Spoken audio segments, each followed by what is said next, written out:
Hey everyone, and welcome back to another video. And in this video, I'm going to show you how to add an image to your Cardco website. Now, this video is going to be particularly useful for individuals who are using Cardco to actually go ahead and create their website. How do you actually go ahead and add an image? Now, this video is going to be short, sweet, and simple, guys. There's not going to be a lot of steps involved.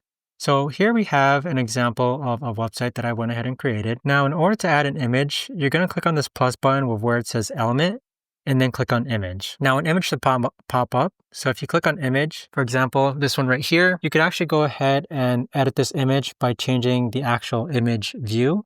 You can give it a title, give it an alternate text, and you could also link it to other URLs as well. Now keep in mind that some of this is locked if you do need to actually go ahead and upgrade to the Pro plan.